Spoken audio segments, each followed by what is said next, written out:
औज़ुबिल्लाहि मिनश्शैतानिर्रजीम बिस्मिल्लाहिर्रहमानिर्रहीम। आपका मेज़बान आरिफ जहांगीरी एक दफ़ा फिर प्रोग्राम कम्युनिटी टॉक के साथ नाजरीन हाजिर है। नाजरीन, आपको पता है कि मैं बहुत अरसे से जो है वो दूसरे मौज़ूआत के अंदर इतना ज़्यादा मसरूफ़ था, ख़ासतौर पे हमारे जो म्युनिसिपल इलेक्शन हो रहा था उसके अंदर काफ़ी मसरूफियात रही। और हमारा जो एक इंटरनेशनल अफेयर्स का प्रोग्राम मैं कोशिश करता था कि हर महीने ज़रूर करूँ, वो किसी तरीके से नज़रअंदाज हो गया। लेकिन बहरहाल इस वक्त मैं आज का प्रोग्राम जो है हमारा इंटरनेशनल अफेयर के हवाले से है और दो अहम मौज़ूआत के ऊपर आज हम गुफ्तगू करेंगे। एक तो अहम मौजू ये कि हमारे जो south of the border America है, वहां पर एक मिड टर्म इलेक्शन अभी हुआ है और आपको पता है कि डेमोक्रेट और रिपब्लिकन के दरमियान जो है वो बड़ा कांटेदार इस वक्त मुकाबला। सेनेट में तकरीबन जो है वो बड़ी रिपब्लिकन को थोड़ी सी बल्कि एज हासिल है और इसी तरीके से इस दफा ऐसा लग रहा था कि रिपब्लिकन जो है वो जनाब ट्रम्प साहब का जो एजेंडा है वो बड़ा कामयाब होगा और हो सकता है कि बाइडन साहब जो है ये इलेक्शन हार जाएं और सेनेट के अंदर जो है वो या कांग्रेस के अंदर जो है वो जो है लिबरल रिपब्लिकन की जो सीटें हैं वो बढ़ जाएं। लेकिन ऐसा हुआ नहीं है, बल्कि हुआ ये है कि डेमोक्रेट ने अपनी पोजीशन को मुस्तहकम किया है और अवाम उन्नास ने जो है वो ट्रम्प साहब का या रिपब्लिकन का जो एजेंडा था उसको लगता यह है कि रिजेक्ट किया है या थोड़ा सा धक्का दिया है। अगरचे बाइडन साहब जो है वो उनकी बहुत सारी मुश्किलात हैं, बहुत सारी परेशानियां हैं, चाहे वो इंटरनेशनल सतह के ऊपर रशिया और यूक्रेन की जंग हो, चाहे वो पेट्रोल के हवाले से अरब दुनिया से उनके ताल्लुकात हों। ये उनके एजेंडे को आज जो है सऊदी अरब जैसा मुल्क जो है वो अगर जब उनसे कहते हैं कि पेट्रोल की जो है ना वो फरहमी को बढ़ाएं तो वो इनकार कर देता है। वो सऊदी अरब जो कि उनकी हर बात पहले माना करता है, एक बड़ा धचका ऐसा लगता है कि उनको लगा है बाइडन साहब की अपनी जो सदारती पोजीशन है उसको। और दूसरा अहम मौजू जिसके ऊपर हम गुफ्तगू करेंगे जनाब, यहाँ पर कनाडा के अंदर एक खालिस्तान के हवाले से एक रेफरेंडम हुआ है और वो रेफरेंडम जो है वो तकरीबन 100,000 लोगों ने उसके अंदर हिस्सा लिया है और एक बड़ा भरपूर किस्म से मुहिम चलाई गई सब रेफरेंडम के हवाले से। उस हवाले से जो है हम गुफ्तगू करेंगे। मेरे आज के मेहमान जो हैं जनाब अब्दाली साहब ह्यूस्टन से मेरे साथ मौजूद हैं, कॉलमिस्ट हैं, एनालिस्ट हैं, और दूसरे जनाब दिवांशु नारंग साहब है जो टाइम्स ऑफ इंडिया के अंदर अपने आर्टिकल लिखते हैं और हमारे इंटरनेशनल प्रोग्राम का हिस्सा बनते हैं। दो अहम मौजूआत हैं आज हमारे। तो पहले मौजू के ऊपर गुफ्तगू करते हैं। मेरे दोनों मेहमान जनाब आप लोग हमारे प्रोग्राम में देख चुके हैं। मसूद अब्दाली साहब ह्यूस्टन से हाजिर हैं जनाब, ज़बरदस्त हमारे कॉलमिस्ट हैं, एनालिस्ट हैं और ज़बरदस्त तजिया लिखते भी हैं और देते भी हैं। और दूसरे दिवांशु नारंग साहब टाइम्स ऑफ इंडिया के अंदर आर्टिकल लिखते हैं, मेरे मुस्तकिल रुकन हैं इंटरनेशनल अफेयर्स के प्रोग्राम्स के अंदर। ये दोनों हजरात, जाहिद बुखारी साहब ने आज माजरत कर ली है वरना वो भी आज होते। तो लेकिन बहरहाल गुफ्तगू का आगाज जो है वो जाहिर सी बात है ह्यूस्टन से कर लेते हैं। वो दिवांशु साहब, क्योंकि इलेक्शन अमेरिका के मिड टर्म का इलेक्शन हुआ है तो जरा अमेरिकन से पूछ लें कि भाई ये हम तो ये देख रहे थे, हम समझ रहे थे कि जनाब एक दफा फिर जो है वो ट्रम्प साहब की या रिपब्लिकन की जो है ना वेव्स चलेगी और जो है वो लगता ये था कि बाइडन साहब को बड़ी हजीमत का उठानी पड़ेगी और इस बात का भी खतरा मौजूद था कि जनाब उनकी गवर्नमेंट को जो है ना वो तहस नहस हो जाती और सेनेट के अंदर मेजॉरिटी जो है वो रिपब्लिकन की आ जाती। लेकिन ऐसा हुआ नहीं, ख्वाहिशात के खिलाफ जो है ना कुछ जो एक्सपेक्टेशन थी उससे कम रहा। तो मुसद्दफ़ अब्दाली साहब आप बताइए हुआ क्या है? शुक्रिया। इससे पहले कि मैं बात शुरू करूं, नारंग साहब यहाँ पर हैं, पहली बार मैंने उनको आप देखा है यहाँ पर। अच्छा, मैंने इनके कालम तो मैं पढ़ता रहा हूँ, लेकिन ये कि पहली बार पर मुशाफा, तो बहुत बहुत शुक्रिया जनाब, बड़ी मेहरबानी, बड़ी खुशी हुई मुझे आपसे मिलकर, और आपका भी शुक्रिया कि आपने एक मौका फराहम किया एक अजीम सहाफ़ी से मिलने का। अच्छा, जो अमेरिकी इंतखाबात तो आपने खुद ही कह दिया कि ये एक लिहाज से, यानी कई लिहाज से तारीखी थे। तारीखी इस एतबार से कि अमेरिका में हमेशा बस मुद्दती इंतखाबात हुक्मरान पार्टी के लिए भारी होते। अच्छा, ये फितरी बात है। होता ये है कि आमतौर से जब आप किसी लीडर को मुंतखब करते हैं, जब तब्दीली लाते हैं, मतलब पहले रिपब्लिकन पार्टी थी, फिर डेमोक्रेट आए, तो लोगों की बड़े तवक्कुआत, उमंगें और आरजुएं होती हैं। लोग समझते हैं कि बड़ी तब्दीली आएगी, बड़ा फर्क आएगा, लेकिन आमतौर से होता है कि फर्क आता नहीं है। ये फैक्ट ये है कि फर्क इतनी जल्दी आता नहीं। इतनी बड़ी बड़ी मीशतें जो $1 ट्रिलियन की ट्रिलियंस की मीशतें हों, वहां पर 2-4 महीनों में, 6 महीने में, 24 महीनों में फर्क नजर नहीं आता। तो एक मायूसी शुरू होती है। फिर एक और ये कि आपको यूक्रेन की जंग, पेट्रोल की कीमतें, तमन्नाई की कीमतें, फिर इसके बाद जो है वो दूसरे मसाइल ये हुए कि इनकी हुकूमत जो थी वो सेनेट में 50-50 से बराबर थे, और इनके साथ दो अफराद ऐसे हैं, एक वेस्ट वर्जीनिया के और एक सनीमा साहबा यहाँ की एरिजोना की। ये दोनों जो नजरियाती तौर पर कदामत पसंद है, यानी ये हामी है रिपब्लिकन पार्टी के, अगरचे के जीते तो हैं वो डेमोक्रेट पार्टी से, दोनों जमातें, दोनों जो हलके हैं उनके, खास तौर हाँ। से जो मेंशन साहब जो वेस्ट वर्जीनिया से, वो बड़ा ही अदामत पसंद हल्का है, तो उनको जाहिर है कि आपको मान लिया सियासतदान को अपनी निशस्त की बड़ी अहमियत होती है नजरियात और पार्टी के मुकाबले में। तो नतीजे तौर पर अक्सर उनके बहुत सारे कवानी वो जो थे, वो जो चाहते थे जिस मंशूर पे अमल दरामद करना, में इनकलाबी मंशूर पे जिसका वादा करके आए थे, उस पर अमल दरामद हो नहीं पा रहा था। तो काफी मायूसी थी। पर यानी पेट्रोल की कीमत ने मजीद फिर उनको बड़ा बहुत मायूस किया। हमारे अजीम मर्तबत वली अहद जनाब शहजादा मोहम्मद बिन सलमान ने, उनका ख्याल था कि पैदावार बढ़ाएंगे वो, लेकिन उन्होंने पैदावार नहीं बढ़ाई। और तासुर ये पैदा हुआ अमेरिका में कि सदर बाइडेन बड़े कमजोर सदर हैं, और हत्या के रूस का असर जो है सऊदी अरब पे अमेरिका से अब ज्यादा हो गया। उनका ख्याल था ये सब कुछ रूस के कहने पे किया गया।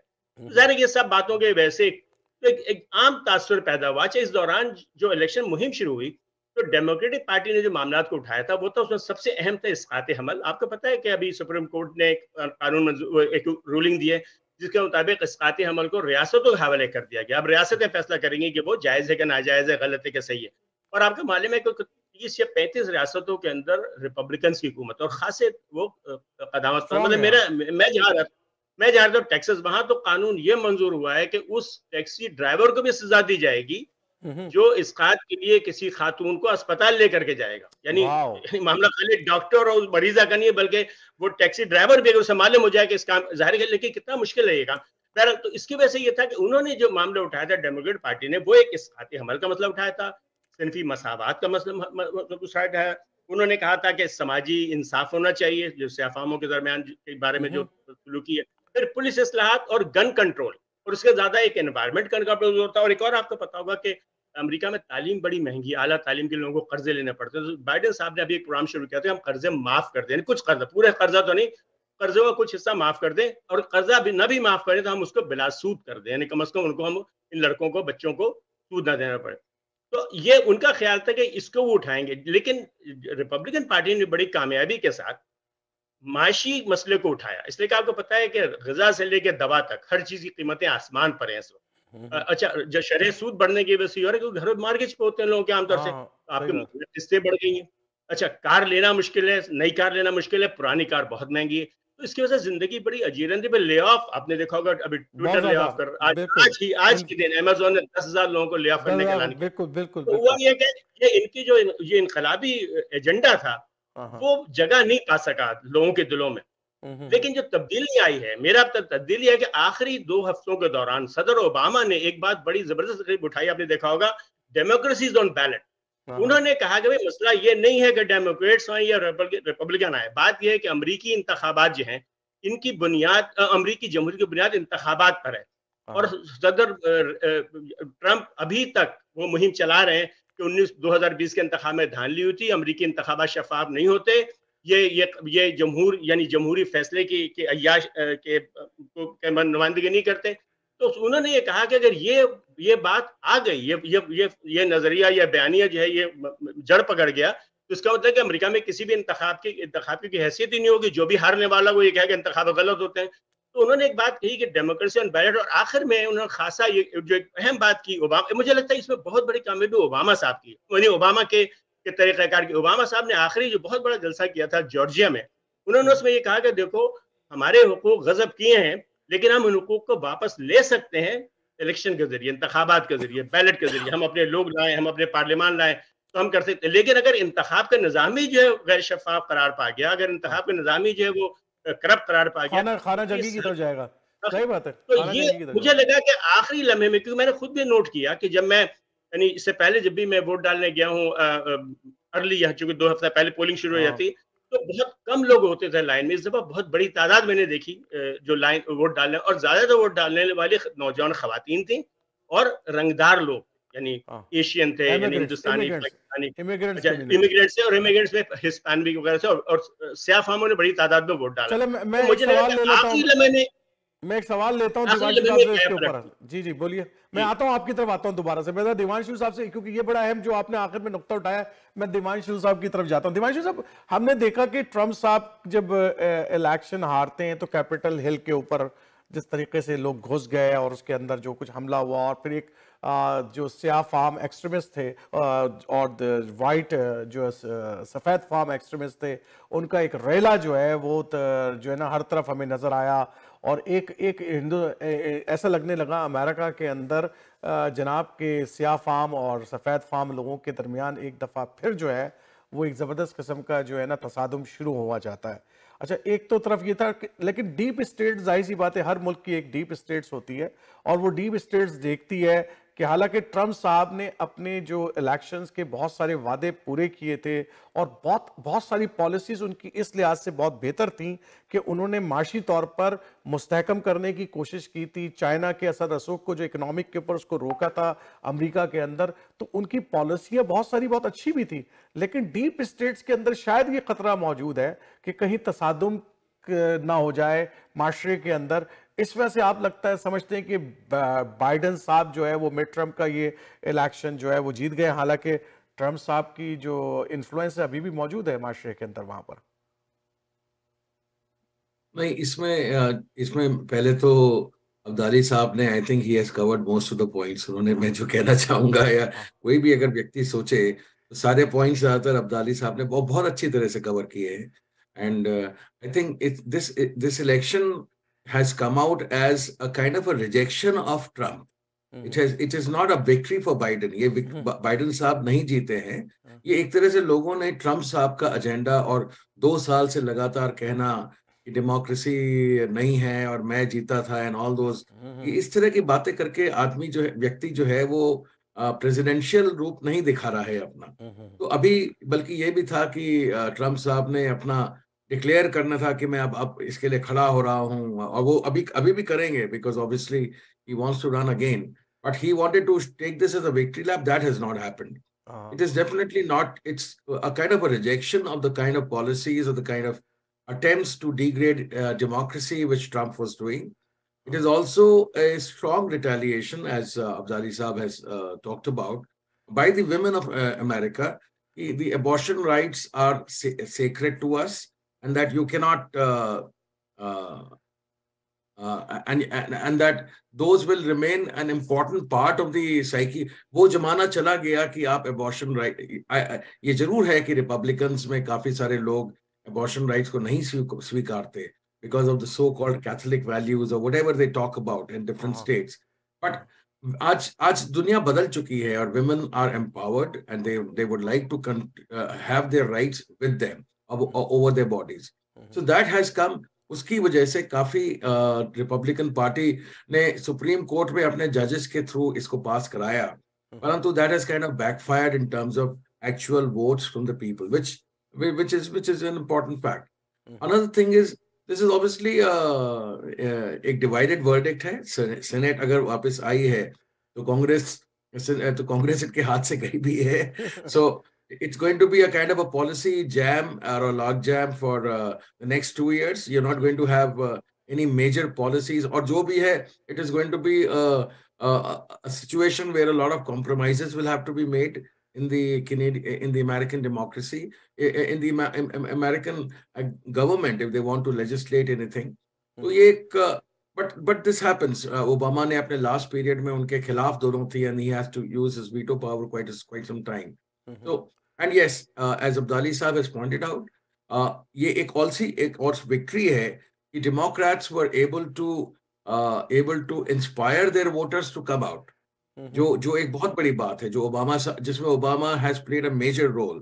So Democrats, so it's a mix up of all that, but I think this is going to weaken the stance of Trump in amongst the Republicans, and maybe DeSantis or somebody else may emerge as a potential contender. And it is possible. I know कि इस समय Republican party जो है वो kind of a Trump party बन चुका है और बनता दिख रहा था टोटली।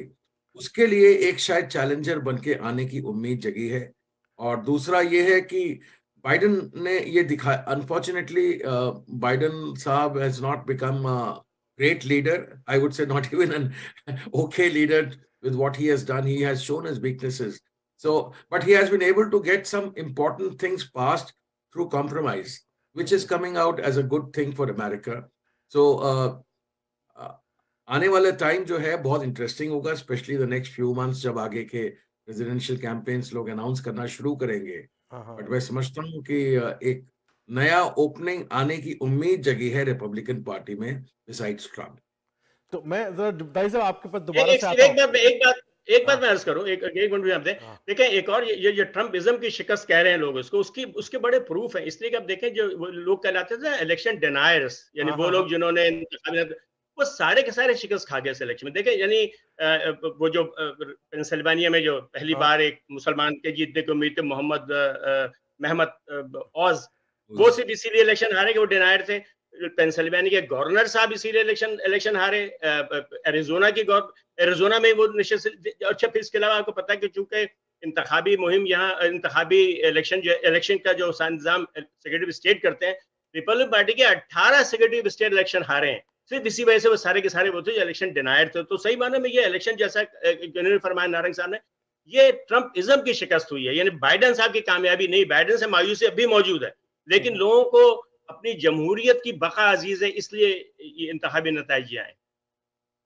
अच्छा, एक निवाडा की सीट बड़ी क्रूशल थी और उसको निकाला है डेमोक्रेट्स ने, और जिसकी वजह से क्या उनकी पोजीशन इस तरह से हो गई कि अब वो कम से कम उनकी वाइस प्रेसिडेंट जो है अपना वोट देकर, हैरिस जो है अपना वोट देकर जो है वो कोई भी बिल मंजूर करा सकती हैं। इस लिहाज से तो बहरहाल उसकी बेहतरी, वरना पहले तो बहुत बुरी हालत थी अब्दाली साहब। लेकिन नेवादा बेहतरीन मिसाल है, नेवादा बेहतरीन मिसाल है जहां पे सेनेट में आपको मान लीजिए लाइक सॉल्ट साहब इलेक्शन हारे, जिनके नाना भी सेनेटर थे, बड़े यानी वो थे, वो इलेक्शन हारे, लेकिन गवर्नर जीत गया वहां पर नेवादा का। यानी अच्छा। कमाल यही है कि रिपब्लिकन ने पेंसिल्वेनिया का गवर्नरशिप छीनी रिपब्लिकन से, यानी लिहाज से वो बराबर कर दी रिपब्लिकन ने नेवादा की गवर्नरशिप हार करके। वहां सेनेटर जीता, सेनेटर जीती डेमोक्रेट की, लेकिन गवर्नर हार गया। तो ये, सॉरी, गवर्नर जीत गया लेकिन सेनेटर हार गया।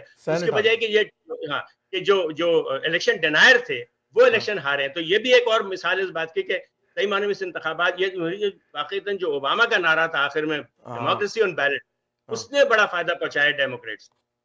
तो नहीं, अच्छा, बहरहाल ये कि जो मैं बात कर रहा था इनसे, एक तसादुम भी था माशरे के अंदर, कैपिटल हिल के ऊपर तारीख के अंदर जिस तरीके से ऑप्टिक्स नजर आए ट्रम्प साहब के हारने के बाद, और लोग दाखिल हो गए, और उसके बाद एक डेमोक्रेसी को ये खतरा नजर आ रहा था कि ये तसादुम की तरफ जाएंगे, व्हाइट्स एंड ब्लैक का तसादुम, या इमिग्रेंट्स एंड नॉन इमिग्रेंट्स और इमिग्रेंट्स के दरमियान एक तसादुम। तो आप क्या नहीं समझते कि माशरे के अंदर इस बात का, यानी कि बहुत सारे कंजर्वेटिव भी अब इस तरीके से देख रहे हैं कि भाई ये तसादुम नहीं होना चाहिए, इस वजह से ट्रम्प साहब को रिजेक्शन मिली है?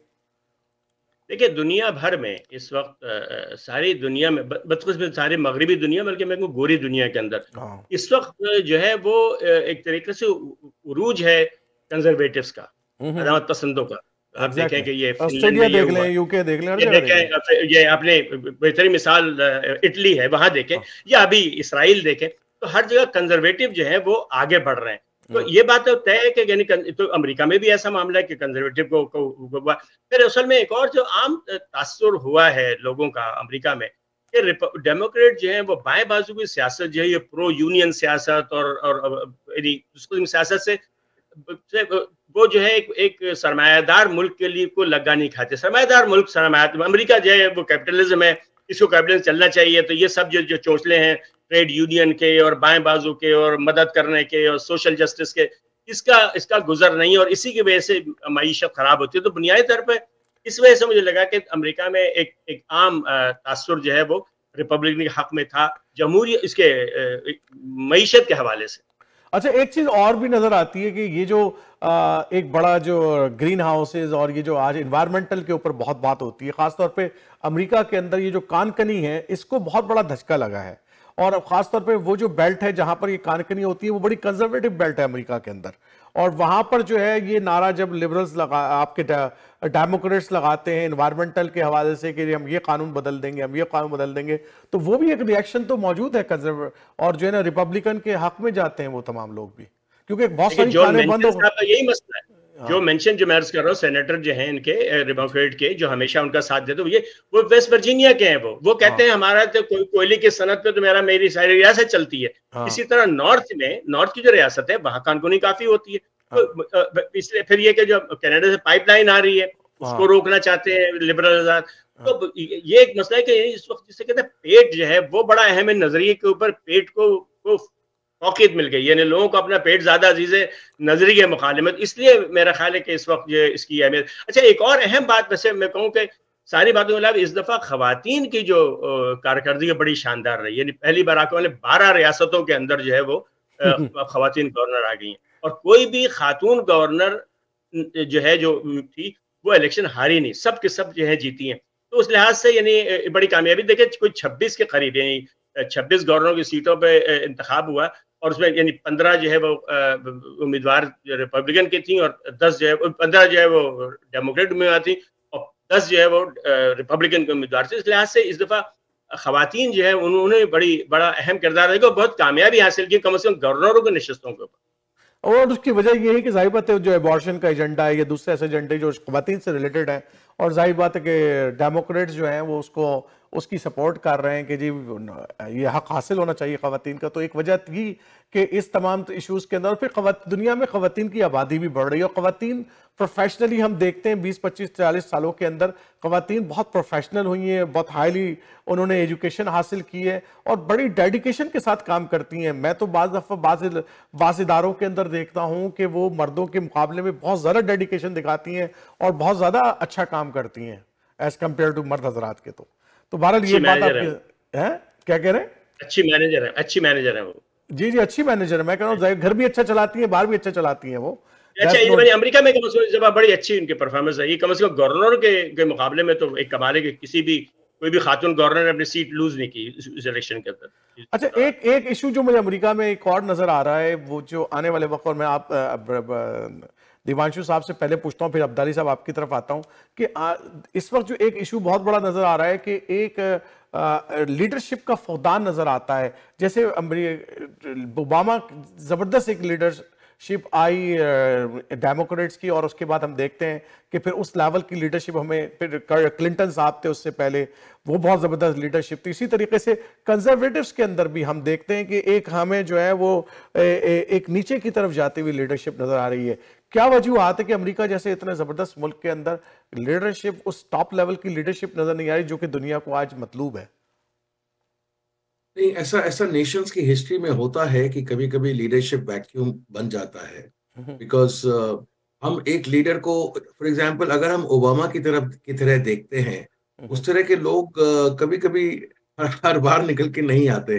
तो पॉलिटिशियंस जो है वो इन चीजों को कैप्चर कर लेते हैं। देखिए, एक लीडर और एक पॉलिटिशियन में अंतर जो दिखता है सामने, और जो हिस्ट्री दिखाती है, एक लीडर एक विजनरी होता है, पॉलिटिशियन अपने को किसी तरह से भी उस पोजीशन में रखने की कोशिश करता है, और अगर नहीं रख पाता तो वो हेट वगैरह का और दुनिया भर का भड़काऊ तरीके इस्तेमाल करता है ताकि लोग उसके कंट्रोल में आए। जैसे ट्रम्प साहब ने बहुत अच्छे तरीके से किया पिछले कुछ इलेक्शंस में, आज भी करेंगे, लगता है आगे भी करेंगे। Definitely there is a leadership vacuum. और जब दूसरा ये है कि जब भी कोई ऐसी फोर्स होती है कि जो सारा कंट्रोल और उसके वो सारी साउंड बाइट्स और वीडियो बाइट सब कुछ उसके हाथ में होती है, और वो जोर का एक बुली की तरह उभर के आता है, तो बहुत सी आवाजें दब जाती हैं, जो रिपब्लिकन्स में हुआ है। और अगर हम डेमोक्रेट्स की तरफ देखें तो इस समय जो लीडरशिप एक मुझे लगता है कि आगे आने वाले दिनों में अगर बाइडेन ने फिर से डिक्लेयर किया कि वो प्रेसिडेंट के लिए खड़ा होगा, मुझे लगता है कि I think the American public may reject him because Biden doesn't seem to be another winning candidate for next time, and then Republicans may come back. However, the Democrats have to decide amongst themselves कि उनका नया leader कौन उभर के आएगा, and they need a charismatic leader. Maybe Pete Buttigieg kind of a person could be, because अब एक leadership change होना बहुत जरूरी है। और so I think you have rightly said that leadership का एक वैक्यूम सा लग रहा है, परंतु ऐसे वैक्यूम में ही जो है नया चेहरे निकल के आते हैं और उभर के आते हैं जिनमें टैलेंट होता है, जिनमें, जैसे ओबामा उभर के आए थे। कौन सोच सकता था कि एक ब्लैक पर्सन अमेरिका को लीड करेगा, इतने डिवाइडेड नेशन को, और वो भी इतने जबरदस्त तरीके से जीतेगा। तो I have a very strong feeling and I have a very positive feeling about humans. मुझे लगता है कि एक अच्छी लीडरशिप अगले इलेक्शन में उभर के आ सकती है, जब तक ये और जब तक इस तरह के Biden has not proven to be a good president, there is no two doubt about it, but he has been a president in who has tried to he has managed with all the difficulties which exist in America of today, and that is why public ने उसको totally reject नहीं किया है इस बार. But again, as I earlier said, this is about a defeat of Trumpism, and this is not about a victory of Biden. So yes, a leadership vacuum exists, which needs to be, which will be closely monitored in the next few months in America. जो मैं अब्दाई साहब आपके पास आता हूं, इस सवाल का भी जवाब दें, लेकिन आपने एक इजाफा कर देता हूं उसके अंदर. क्या आप ये नहीं देख रहे कि अमेरिका के अंदर जो इमिग्रेंट कम्युनिटी के अंदर एक फेयर क्रिएट हो गया है, जो रिएक्शन सफेद फार्म एक्सट्रीमिस्ट ने दिखाया है उसके नतीजे में, इसलिए वो अब जो है वो डेमोक्रेट्स का जो जैसा भी आदमी खड़ा कर दें, कोई भी लीडरशिप हो, उसको वोट देना उनकी मजबूरी बन गई है इस खौफ की वजह से? अच्छा देखिए, पहली बात तो ये जो नारक साहब ने फरमाया कि अगली टर्म के लिए शायद लोग रिजेक्ट कर दें डेमोक्रेटिक पार्टी के. ऐसे कि अमेरिका की रवायत है कि इनकम्बेंट सदर को दूसरे टर्म के अंदर चैलेंज नहीं करते अपनी पार्टी के लोग. मतलब पहली बार एक तारीख में ये हुआ कि 1980 में जिमी कार्टर को चैलेंज किया था जॉन कैनेडी साहब ने, senator Kennedy, senator Edward Kennedy ने उस दौरान. ये नहीं वाहिद वाक़या, आमतौर से वाक़या उसके बाद ऐसा नहीं हुआ कि जो सिटिंग प्रेसिडेंट है उसको आमतौर से अपनी पार्टी चैलेंज नहीं करती. अभी तक ऐसे कोई आसार आए नहीं है सामने के कोई उनको चैलेंज करे. तो मेरा ख्याल है कि 4 साल तो और बर्दाश्त करना पड़ेगा डेमोक्रेट्स को. यानी जीत गए तो सारे मुल्क को, और हार गए तो कम से कम डेमोक्रेट्स को. तो ये तो मेरा ख्याल रहेंगे. अच्छा, जो आप कह रहे हैं जो नई क़यादत उठ के रही, उसकी एक वजह ये भी कि जो 2 पार्टी निज़ाम है इसने भी बड़ी बहुत खराबी लाई है. अब देखें, मेरे को मैं कह रहा हूँ जो मेंशन साहब है वो किसी भी तरीके से डेमोक्रेटिक पार्टी के एजेंडे को सपोर्ट नहीं करते, लेकिन चूंकि वो गधे के निशान पर हैं, चूंकि वो डेमोक्रेट में हैं, चूंकि वो ब्लू कैप पहनते हैं, इसलिए लोग उनको वोट देते हैं. अच्छा, इमिग्रेंट्स का, ब्लैक्स का, हिस्पैनिक्स का, अकलियतों का जो मसला है वो ये है कि इनके लिए रिपब्लिकन ने अपने दरवाजे पर बंद किए हैं. यानी मसला ये, हालांकि अगर आप देखा जाए तो मैं कम से कम मुसलमान कम्युनिटी के बारे में कह सकता हूँ कि मुसलमान कम्युनिटी नजरियाती तौर पर रिपब्लिकन के साथ है, ज्यादा करीब है. देखिए, एबॉर्शन के मसले के ऊपर, स्कूलों में मजहबी तालीम के मसले के ऊपर, इन तमाम मसाइल के ऊपर नजरियाती तौर पर मुसलमान कम्युनिटी की हामी. बल्कि अगर आप वापस जाएं तो मुसलमानों ने बढ़ चढ़ के सपोर्ट किया था सदर रेगन को, मुसलमानों ने सपोर्ट किया था जॉर्ज बुश को, यानी जॉर्ज बुश सीनियर को भी, उनके साहबजादे को भी. लेकिन उसके बाद 9/11 के बाद असल में ऐसा मसला हुआ कि चूंकि जो कंजर्वेटिव है ये काफी ज्यादा, अच्छा फिर मुखालिफ होगा. अच्छा, एक और मसला देखें कि हम मुसलमान जो एलजीबीटी वर्ग के खिलाफ हैं, मैंने हमारे मजहब के खिलाफ होती बात, एलजीबीटी कम्युनिटी मुसलमानों को सपोर्ट करती है. मतलब आप देखा होगा जो बिल लाए थे, कानून लाए थे हमारे क्या नाम है, अपने ट्रम्प साहब, इमिग्रेशन पे पाबंदी लगाने की मुसलमानों के खिलाफ जो लाए थे, वो उसमें सबसे बड़ा मुजाहरा इन लोगों किया. फिर ये देखेंगे जो खवातीन के, यानी एक तरफ एलजीबीटी जो है वो फ्रांस के अंदर मुसलमानों के हक हिजाब क्या कोई मुजाहरा कर रहे हैं. आप ये देखिए, वो लिबरल जो वो है, क्या नाम है, सदर है, वो तो कहता है कि हिजाब की इजाजत नहीं है. एलजीबीटी जिनको आवारा न जाने क्या उस मुसलमान समझते हैं, वो आपके हक में मुजाहरा करते. एक बहुत बड़ा मसला, बड़ा मलगूबा जो इमिग्रेंट कम्युनिटी में, क्योंकि बड़ी कम्युनिटी मुसलमानों की है, अरब हो या पाकिस्तानी हो, उनके लिए बड़ा दोहरा ये हो गया कि वो नजरियाती तौर पर तो हामी हैं रिपब्लिकन के, यानी उनके मौक़िफ़, यानी अबॉर्शन हो या एलजीबीटी हो, इसके ऊपर सबके ऊपर जो है उनके मौक़िफ़ के हामी है. लेकिन उनको खौफ है इनसे, रिपब्लिकन से, कि रिपब्लिकन उनके खिलाफ बोलेंगे, इसलिए वो जो है वो, मैंने इसीलिए सवाल से पूछा था कि ये खौफ भी तो एक वजह होती है मुसलमानों के लिए, ये इमिग्रेंट कम्युनिटी के लिए. उनके पास चॉइस नहीं है इसके अलावा, यानी डेमोक्रेटिक पार्टी के अलावा. ये बड़ा चैलेंज है रिपब्लिकन के लिए. रिपब्लिकन बड़ा चैलेंज है ये. रिपब्लिकन बहुत बड़ा वोट बैंक हासिल कर सकती है अगर वो अपनी पॉलिसी में जरा सी तब्दीली ले आए. अच्छा, हमारे यहाँ भी ये इश्यूज हैं. मैं आपको बताऊं, ऐसा नहीं कि सरहद के उस पार, south of the border this issue है. हमारे यहाँ भी, कनाडा के अंदर भी सेम टाइप इश्यूज है कि यहाँ पर भी हिंदू कम्युनिटी हो या मुसलमान कम्युनिटी हो, ये दोनों कम्युनिटीज जो हैं वो, या कोई और मजहबी कम्युनिटी, वो तमाम के तमाम नजरियाती तौर पे कंजर्वेटिव के साथ हैं.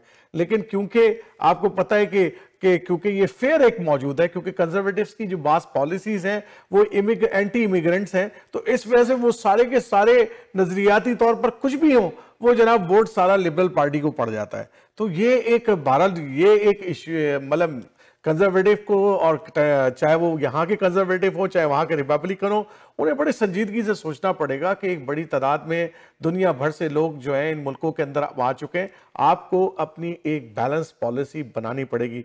तो जनाब एक छोटा सा ब्रेक लेते हैं अब्दाली साहब और दिवांशु साहब, और आते हैं और एक बड़े अहम मौजू के ऊपर फिर गुफ्तगू करते हैं कि खालिस्तान की जनाब तहरीक अगरचे इंदिरा गांधी के कत्ल के बाद जो है ऐसा लगता था कि हिंदुस्तान के अंदर दब गई है, लेकिन अब कुछ अरसे से बैनुल अक़वामी तौर पर बड़े बड़े रेफरेंडम जो है, खालिस्तान की एक ऑर्गेनाइजेशन है सिख फॉर जस्टिस के नाम से, वो एक जनाब रेफरेंडम का उन्होंने आगाज किया हुआ है। इटली के अंदर हुआ है ये रेफरेंडम, यहाँ कनाडा में एक बड़ी तादाद सिख हजरात की मौजूद है, वो जो है यहाँ पर उन्होंने अभी रिसेंटली एक रेफरेंडम कराई है। एक छोटा सा ब्रेक लेते हैं और ब्रेक के बाद वापस आते हैं तो इस खालिस्तान की तहरीक के हवाले से बात करते हैं।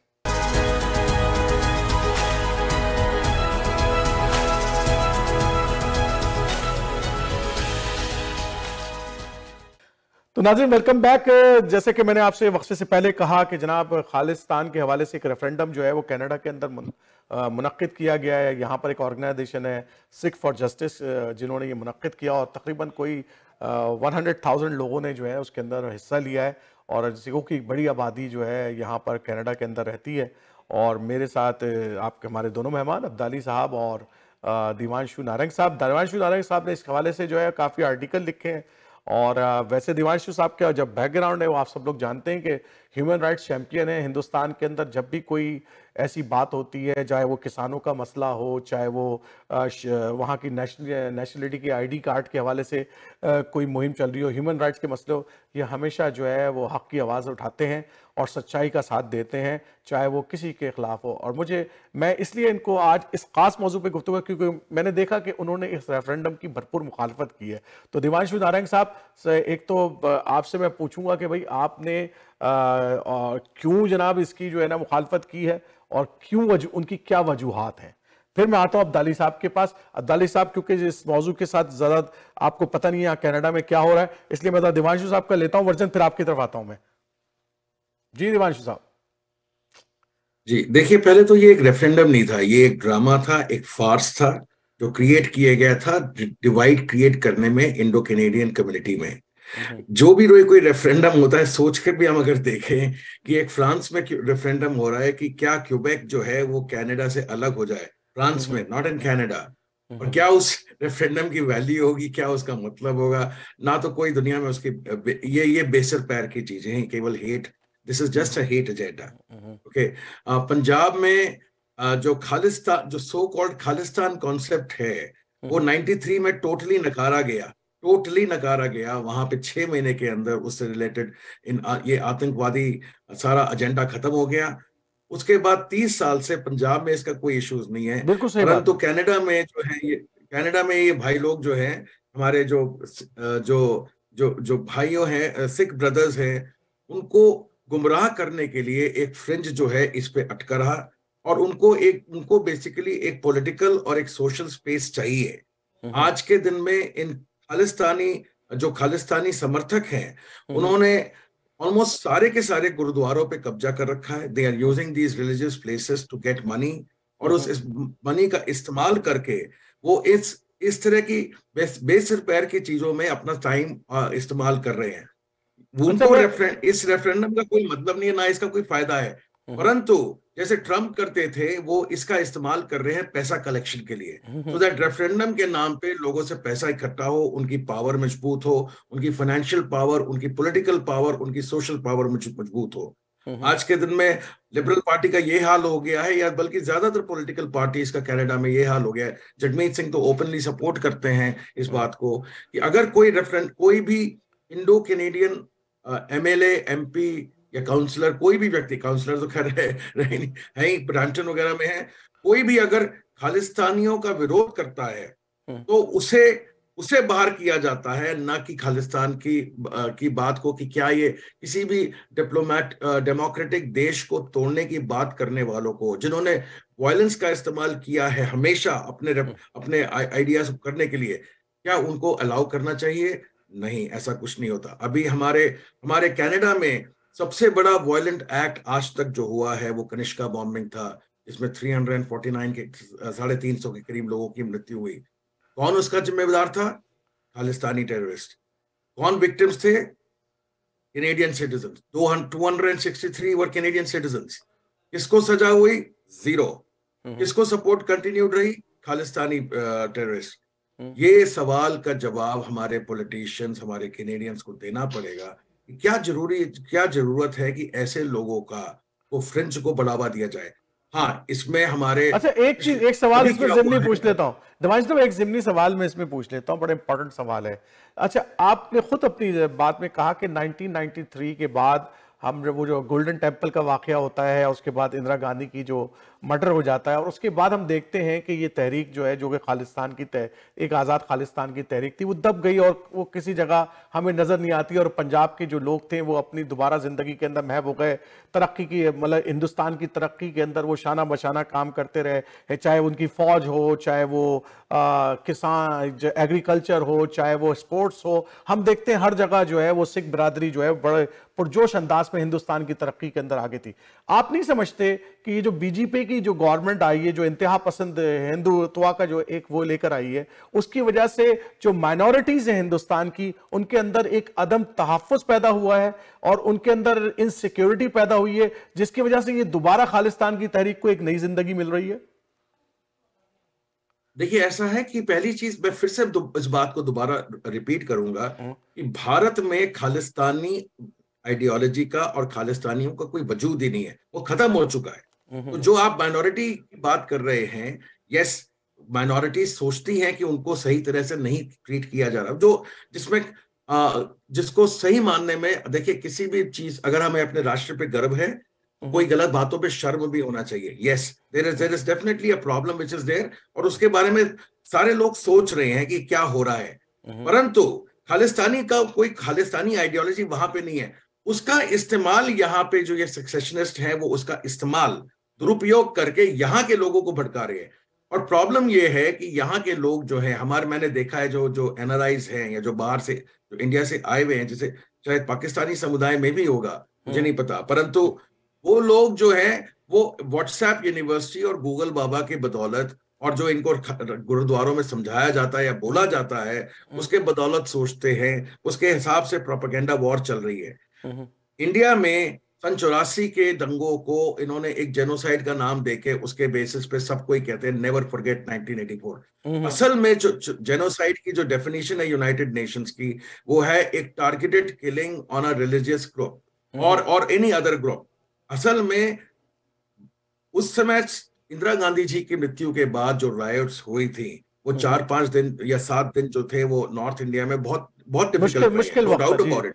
और एक मिनट सर, और आम सिखों को मारा गया है, नो डाउट अबाउट इट, परंतु एक्चुअल जेनोसाइड जो है वो उस समय 10-12 साल तक ऑर्डिनरी हिंदुओं और ऑर्डिनरी सिखों के खिलाफ इन लोगों ने किया। स्पेशली जेनोसाइड हिंदूज के खिलाफ 30,000 से ज्यादा हिंदू मारे इन खालिस्तानी टेररिस्ट टारगेट करके। एक सवाल और पूछ लेता हूं निकाल के लोग, एक बात और पूछता हूं, फिर मैं जाऊंगा उनकी तरफ। तेजी से एक सवाल और पूछ लो, क्योंकि बड़ा इंपॉर्टेंट पॉइंट है ये कि अभी जो किसानों की एक बड़ी भरपूर तहरीक चली, और आपको पता है कि बीजेपी की गवर्नमेंट ने जो कवानीन लेकर आने की कोशिश की है, और सबसे ज्यादा मुतासर होने वाला जो सूबा था वो पंजाब का था, और सिख की एक बड़ी आबादी जो है वो एग्रीकल्चर से काफी रिलेटेड है। तो आप नहीं समझते ये सारी चीजें टुगेदर जमा हो रही हैं, और जिसके नतीजे में जो है ना ये अदम तहफ़्फ़ुज़ पैदा हो, और जिसके नतीजे में, चले मैं मान लेता हूं कि हिंदुस्तान में कोई भी अभी तहरीक नहीं उठ रही, लेकिन बहरहाल हिंदुस्तान के अंदर इस वक्त बीजेपी की गवर्नमेंट है, कोई भी माइनॉरिटी ये रिस्क नहीं ले सकती कि वो जनाब के खिलाफ खड़ी हो जाए गवर्नमेंट की, इस वक्त वो तो क्रश कर दी जाएगी। नहीं, देखिए ऐसा है जहां तक क्रश का, ये थोड़ा बात को हम शब्दों को घुमा के कुछ भी कर सकते हैं। हाँ। देखिए, पंजाब में अगर आप देखें, पंजाब में बीजेपी की सरकार नहीं है। पंजाब में बीजेपी का इस समय तो बल्कि देखा जाए तो नामो निशान ही नहीं है, उसका वजूद जो है काफी हद तक खत्म हो गया है, और पंजाबियों ने उसको नकारा है।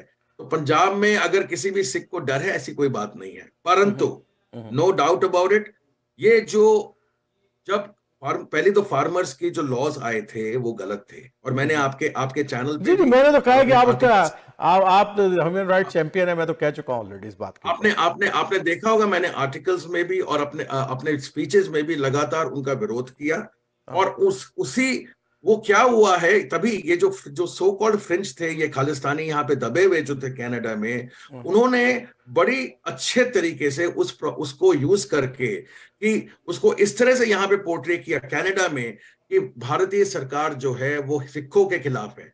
ओके, उन्होंने उसका इस्तेमाल किया, और हमारे वहां पे पॉलिटिशियंस ने, बहुत से पॉलिटिशियंस और बहुत से सोशल ग्रुप्स ने अपनी दुकान चलाने के लिए आम सिखों को भी खालिस्तानी डिक्लेयर किया, या उनको उनको देखिए, हो सकता है यहाँ नॉट, हो सकता है हुआ है कि यहाँ से कैनेडियन खालिस्तानी सपोर्टर्स ने भी वहां पे पैसा पकड़ाया, उस मूवमेंट में साथ दिया होगा, परंतु एक आम फार्मर को, एक आम किसान को खालिस्तानी डिक्लेयर करना या उसको इस तरह से ट्रीट करना, या उससे उससे दुख तो आता है, और उसका इस्तेमाल इन्होंने यहाँ पे इमोशनल तरीके से, आपको पता है कि इमोशंस ही तो इमोशन ही तो असल में रोल प्ले करते हैं। मैं जरा अब्दाली साहब की तरफ जी जी, हम लोगों की, और स्पेशली हम जो साउथ एशिया से आते हैं, इमोशंस बड़े इमोशनल होते हैं, जल्दी से गर्म हो जाते हैं, उसका इस्तेमाल यहाँ पे बहुत ही अच्छे तरीके से उन्होंने लिया है। और जो इस रेफरेंडम में, इनका जो मिसिसागा का रेफरेंडम था, मैं दोनों रेफरेंडम में, जब ब्रैम्पटन का रेफरेंडम हुआ अकेला मैं था, एक अकेला व्यक्ति, पता आप एहतजाज कर रहे थे, आप एहतजाज कर रहे थे, मुझे पता है आप आई नो, क्योंकि वो गलत था, उसमें मैं अकेला था। मिसिसागा के रेफरेंडम में बहुत से इंडो कैनेडियंस जुड़े और साथ में आए, और उनका मिसिसागा का रेफरेंडम तो एक फार्स का भी, उन्हीं का हाल बेहाल हो गया कि 2500 से भी कम लोग आए। मतलब वो देख के उनको, हम तो 3 बजे के बाद ये देख रहे थे कि यहाँ तो कोई आ ही नहीं रहा है, और वो सेम कारों को 15-20 कारों को लगातार घुमा रहे थे। देखिए, चले, आपने जैसे खुद ही कहा कि रेफरेंडम जो यहाँ पर हुआ है वो तो एक अलामती रेफरेंडम है एक्चुअली, तो उसकी कोई हैसियत नहीं है, उसकी कोई हैसियत नहीं है। जाहिर बात है, हिंदुस्तान के अंदर अगर ये रेफरेंडम चाहे वो कश्मीर में होता या पंजाब में होता तो उसकी कोई अहमियत हो सकती थी। चले, मैं एक चीज, एक मिनट, इसमें मैं एक चीज और ऐड करूंगा। रेफरेंडम जब होता है, किसी भी आप रीजन को अलग करने की बात कर रहे हैं, तो रेफरेंडम में वहां के सारे व्यक्ति पार्टिसिपेट करते हैं। Exactly. इन्होंने वो रेफरेंडम में भी कंडीशन डाली थी कि केवल सिख वोट कर सकता है, यानी पंजाब में और 45-50% जो बाकी है, हिंदू, मुस्लिम, कोई भी क्रिश्चियन, कोई नहीं वोट कर सकता, सिर्फ सिख।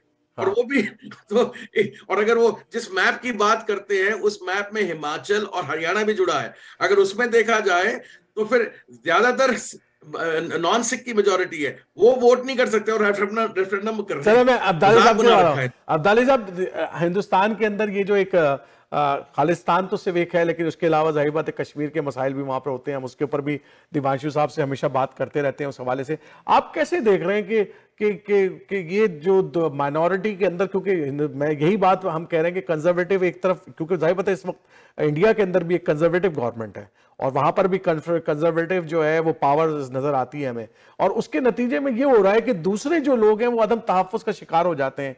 और यही मुझे हिंदुस्तान के अंदर भी, बिल्कुल जिस तरह अमेरिका के अंदर नजर आ रहा है, मुझे इस हिंदुस्तान के अंदर भी यही नजर आ रहा है, और जिसकी वजह से पॉलिटिकल प्रॉब्लम क्रिएट्स हो जाते हैं। आप कैसे देख रहे हैं इस पूरी सिनेरियो को, दिवांशु साहब की बात सुनने के बाद?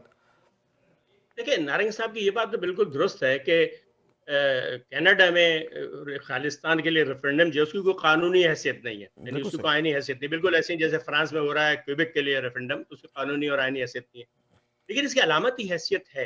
अच्छा, इसकी अलामती इस माने में है कि अच्छा, फिर दूसरे, मैं कम अज कम इस बात को मानने को तैयार नहीं, कोई टेम्पल ऑपरेशन के बाद खालिस्तान मूवमेंट बिल्कुल खत्म हो गई। इसलिए अगर या तो खालिस्तान मूवमेंट पहले भी नहीं थी, इसलिए तारीखें बताती है, इंसानी तारीखें बताती है, नारंग साहब ज्यादा तालीमी याफ्ता है, कि कभी भी आजादी की तहरीकें खत्म नहीं होती ऑपरेशन के जरिए, तब जाती हैं नीचे। बेहतरीन मिसाल फलस्तीन है, यानी कौन सा जुल्म है जो नहीं हो रहा फलस्तीन के ऊपर, लेकिन 70 साल से बहरहाल उनकी तहरीक जारी है। ऐसा नहीं देखा ना, वो मिनी बमबारी करके गजा को बिल्कुल वो बराबर कर देते हैं, लेकिन वहां से फिर भी रॉकेट चलते रहते हैं।